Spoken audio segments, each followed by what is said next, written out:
Elle n'était pas censée m'entendre fermer cette valise. Cette satanée fermeture éclair bruyante m'a trahi à 2h13 du matin. Elle est apparue sur le pas de la porte de la chambre comme une ombre, avec un timing parfait.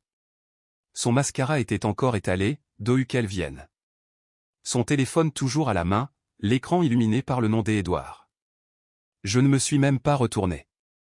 J'ai continué à plier ma chemise, celle dont elle disait qu'elle me donnait un air trop sage, et je l'ai glissée dans le coin de la valise comme si j'avais répété la scène. Elle a dit une chose, juste une. Je ne t'appartiens pas. Ce n'était pas un cri, ce n'était pas un sanglot. C'était une déclaration, calme, comme si elle en était fière, comme si je n'étais qu'un vulgaire bail de location à qui elle donnait un préavis de 30 jours. J'ai fermé la valise, je me suis retourné et j'ai soutenu son regard vide. Puis j'ai répondu avec une phrase dont j'ignorais l'existence en moi jusqu'à cette seconde. Alors tu n'es plus mon problème. Pas de cris, pas d'insultes, juste la vérité entre nous, enfin étalée au grand jour comme un drap pourri. Mais laissez-moi rembobiner. Pas jusqu'au début de notre relation. Je n'ai aucune envie de vous raconter comment nous nous sommes rencontrés dans un de ces brunchs parisiens hors de prix ou comment elle riait de mes mauvaises imitations de films. Non, laissez-moi vous ramener à la carte de visite.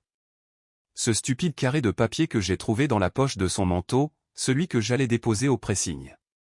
Elle était noire, élégante, sans logo, juste un numéro et le nom Edouard, service discret. Au début, j'ai cru que c'était pour une sorte de chauffeur privé ou, que Dieu m'aide, un promeneur de chiens. Mais quand j'ai cherché le numéro en ligne sur un navigateur dont elle ignorait que je me servais, cela ne m'a mené à aucune entreprise.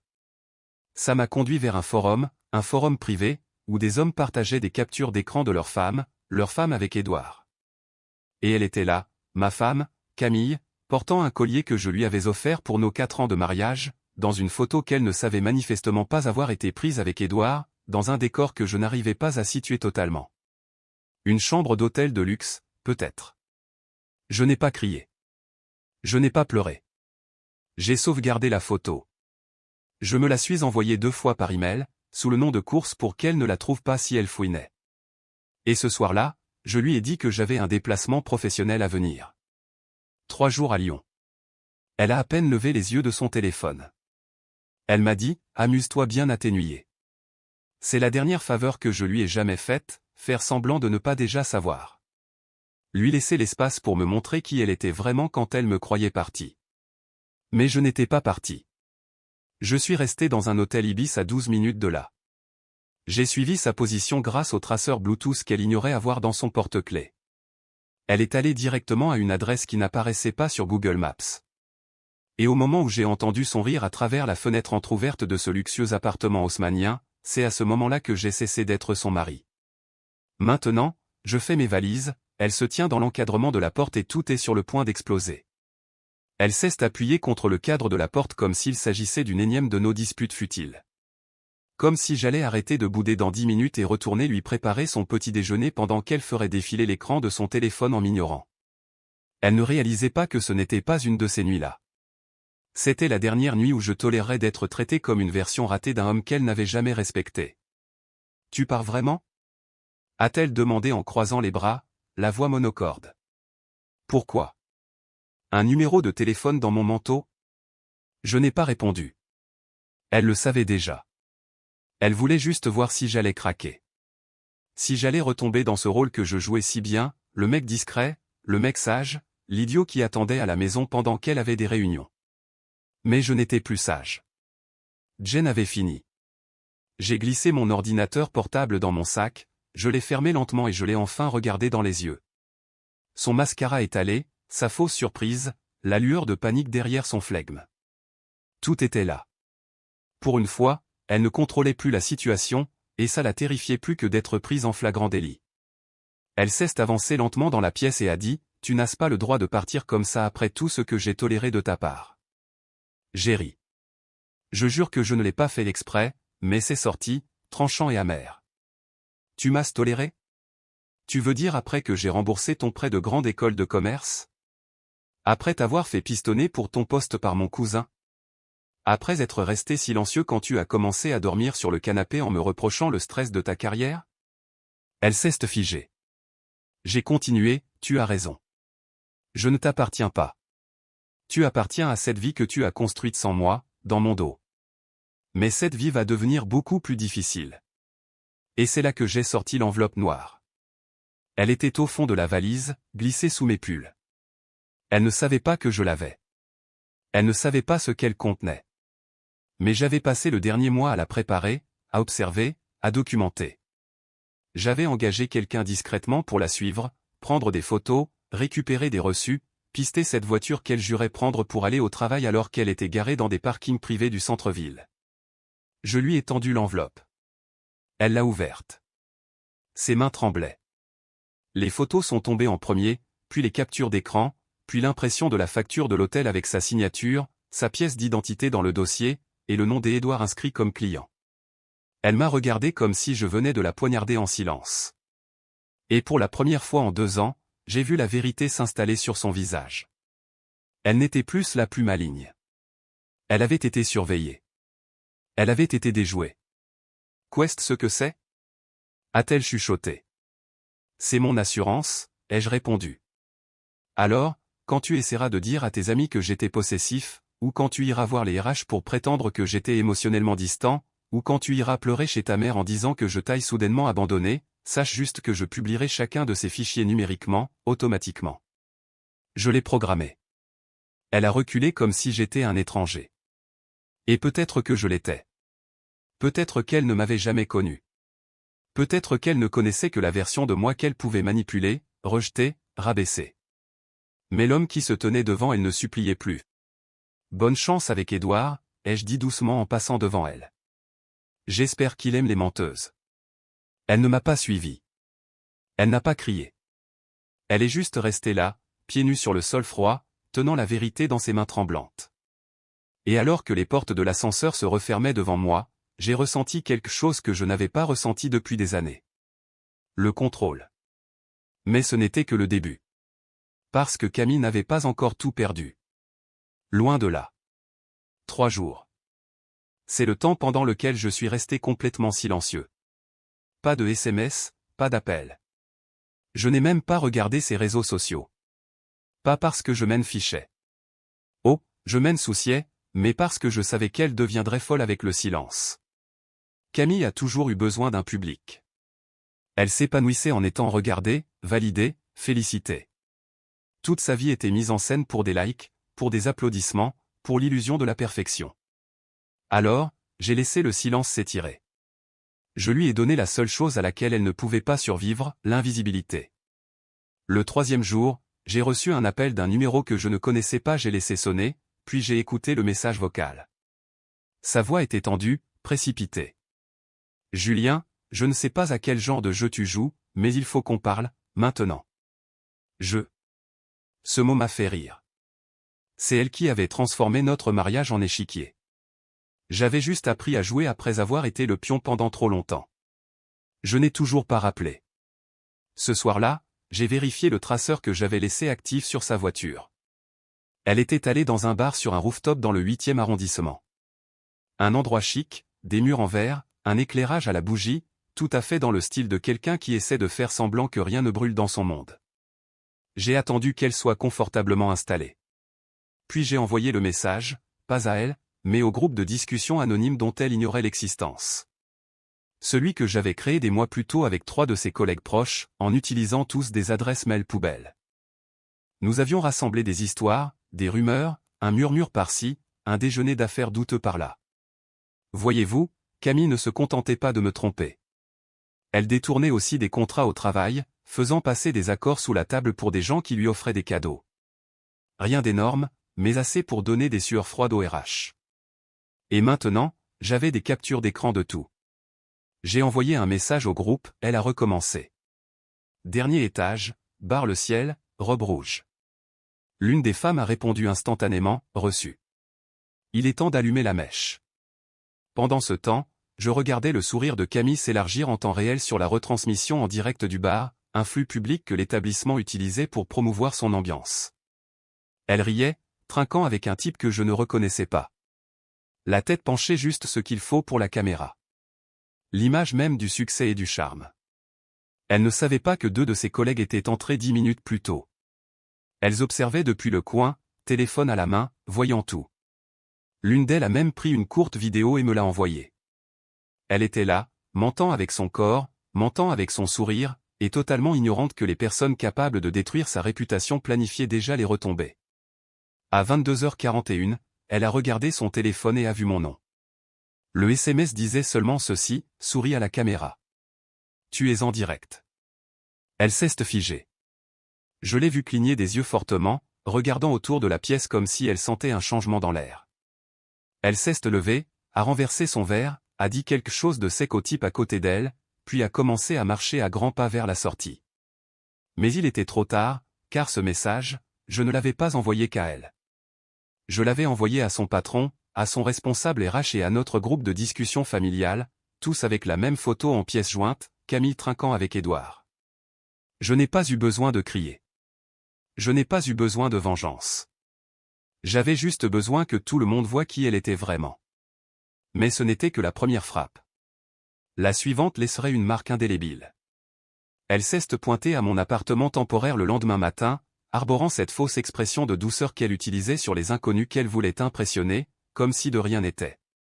Comme si nous étions juste un couple qui avait eu un stupide malentendu. Et peut-être, juste peut-être, que tout pourrait s'arranger si elle battait des cils et penchait un peu la tête. Je n'ai pas ouvert la porte tout de suite. Je l'ai observée par le Judas. Elle tenait un café, ma commande habituelle de la brasserie du coin où nous avions l'habitude d'aller tous les samedis avant que tout ne tombe en cendres. Elle portait même le sweat à capuche qu'elle avait l'habitude de me voler dans mon côté du placard, celui dont elle prétendait qu'il sentait la maison. J'ai failli rire. La performance était si parfaite que sang était insultant. Quand j'ai enfin ouvert la porte, elle a souri comme si elle venait de me croiser par hasard un bonjour. J'ai pensé qu'on devrait parler, a-t-elle dit en s'avançant sans attendre d'invitation. Tu as été imprévisible.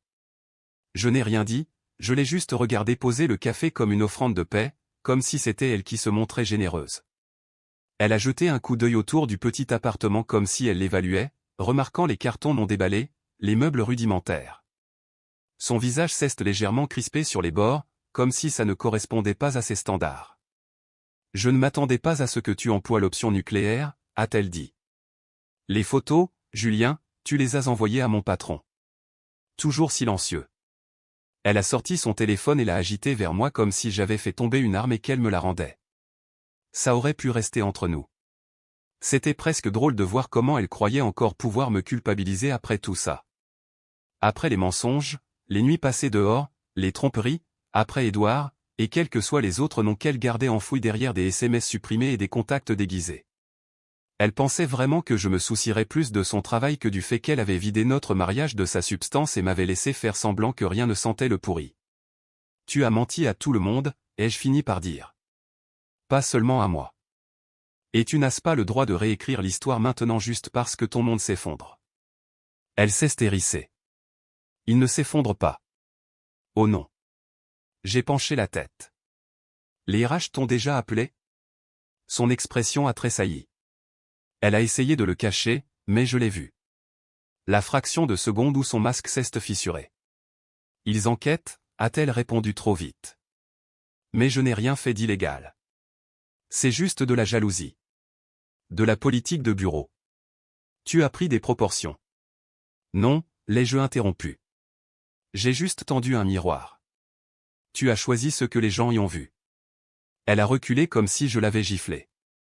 Le calme factice s'est envolé et la vraie Camille a pointé le bout de son nez. Celle avec la langue acérée et une tolérance zéro pour la prise de responsabilité. J'ai construit tout ce que nous avons, a-t-elle craché. Tu te crois fort parce que tu m'as exposé. Tu es juste aigri. Tu n'arrivais pas à suivre le rythme. Et maintenant tu essaies de tout brûler sur ton passage en partant. C'était ça. C'était la vérité, juste là. Elle n'a jamais voulu d'un partenaire. Elle voulait un accessoire. Quelque chose de sur vers quoi rentrer quand sa double vie devenait épuisante. J'étais l'option par défaut, la solution de repli, l'idiot silencieux. Sauf que ce n'était plus le cas. Je me suis dirigé vers le comptoir, j'ai pris une petite enveloppe et je la lui ai tendue. Elle l'a ouverte, et pendant une seconde, elle n'a pas compris ce qu'elle tenait. Puis elle a compris. Des transferts bancaires, des cessions d'actifs, des signatures légales. Ma sortie avait déjà été signée, scellée et notariée. Elle ne savait même pas que j'avais rencontré un avocat 2 semaines plus tôt. Elle ne savait pas que j'avais transféré l'argent de nos comptes joints vers des fiducies protégées. Elle ne savait pas que j'avais déjà lancé la procédure et que le processus avait dépassé le stade où elle pouvait retarder ou négocier. Tu t'en sortiras très bien, ai-je dit. Tu as tes relations, n'est-ce pas? Certaines, ou appelle Édouard, ou le prochain sur la liste. Elle est restée là, stupéfaite, sans voix. Et pour une fois dans sa vie parfaitement scénarisée, parfaitement filtrée, elle n'avait pas de répartie. J'ai fini d'être ton personnage secondaire, ai-je dit en marchant vers la porte. Maintenant, sors de ma scène. Elle n'a pas bougé tout de suite, mais finalement, elle a attrapé son sac, son café intact, et est partie sans un mot. La porte s'est refermée derrière elle avec un clic. Je l'ai fixée pendant un moment. Puis j'ai souri, mais nous n'avions pas terminé. Pas encore, parce qu'elle ne savait toujours pas ce que j'avais d'autre sur elle. Et le prochain coup, celui-là, allait ruiner son compte de fait public pour toujours. Il a fallu exactement 48 heures pour que Camille commence à limiter la casse. Je savais qu'elle le ferait. Elle était trop calculatrice, trop obsédée par son image pour laisser sa chute se faire en silence. Elle est passée à l'offensive, publiant une longue légende émouvante sur Instagram avec une photo d'elle en noir et blanc, parlant de relations narcissiques et de la façon dont on finit parfois par s'éloigner de ceux qui étaient censés nous aimer. Les commentaires étaient pleins de soutien. Ses abonnés ont tout avalé.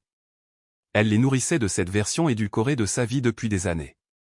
Des tenues impeccables, des citations de développement personnel, des moments de vulnérabilité soigneusement mis en scène qui la faisaient toujours passer pour la victime. Ça a marché. Les gens l'ont cru. Ou du moins, ils en avaient envie. Mais je n'ai rien posté.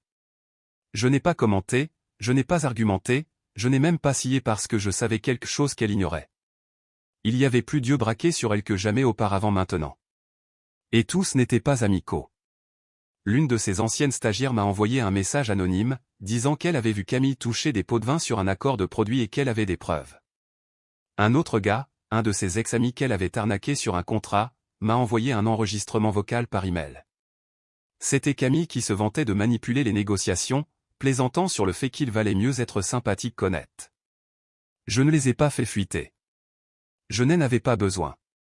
Tout ce que j'ai fait, c'est tout transférer discrètement, soigneusement, au comité d'éthique de son entreprise et à 2 journalistes qui suivaient les influenceurs d'entreprise pour gagner leur vie. Je n'ai même pas utilisé mon nom, je leur ai juste envoyé la vérité, toute la vérité. Et puis j'ai attendu. Le premier article de blog est sorti 2 jours plus tard. Il n'utilisait pas son nom complet, pas encore. Mais la description était évidente. Une figure montante de l'entreprise avec une forte présence sur les réseaux sociaux, actuellement sous le coup d'une enquête interne pour des partenariats non divulgués et du favoritisme envers les clients.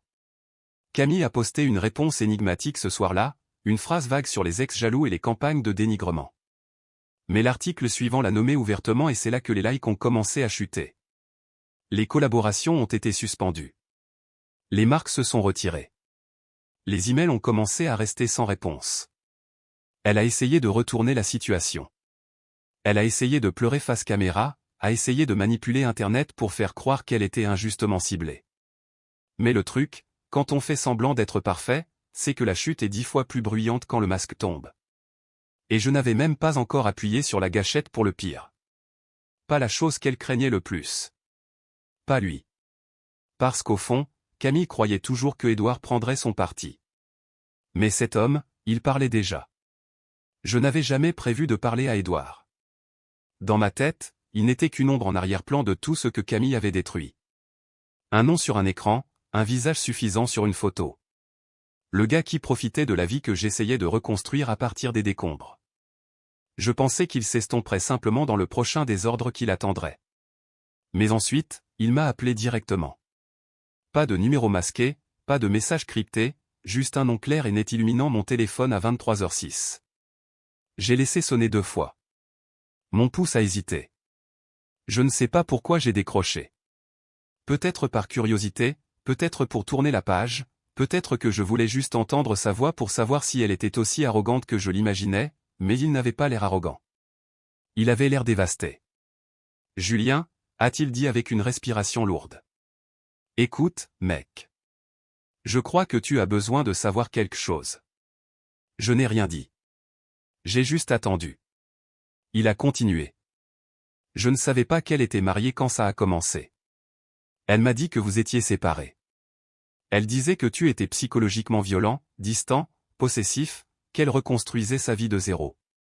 J'ai lâché un rire amer. Et tu as cru ça? Il a fait une pause.